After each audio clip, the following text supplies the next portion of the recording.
instructional video is going to help you with section 4 of lesson A, creating the data table to record your results after your 5 to 7 day frame where you're letting them grow in the dark.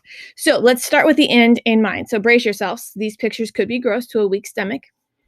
All right, so this is the potato bacteria lab, and this one was exposed to the air. So what would I do with this data? How would I quantify this? Well, I have some ideas. You can count the amount of dark colonies. Just make sure you do the same for each potato. Or like, let's say you get something totally nasty like that. Like, that is disgusting. How are you supposed to quantify something like that? Well, just assume that most of that is bacteria. This possibly right here is fungus. Actually, it's most likely fungus, but I'm not 100% positive.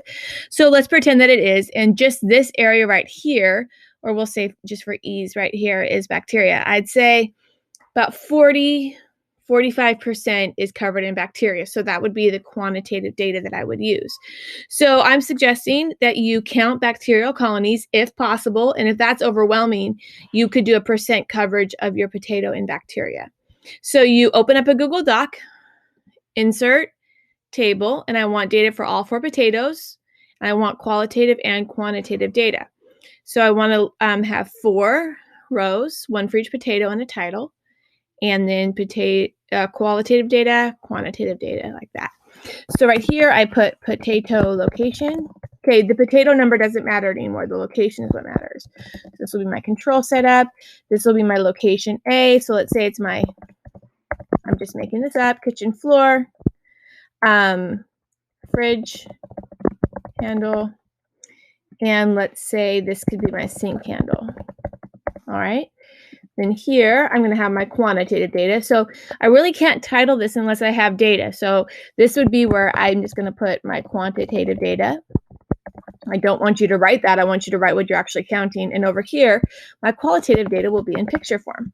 So for the picture, like let's say this were my lab, I would just do on my Mac, my Command Control Shift 4, and that takes a screenshot without having to save it to your desktop.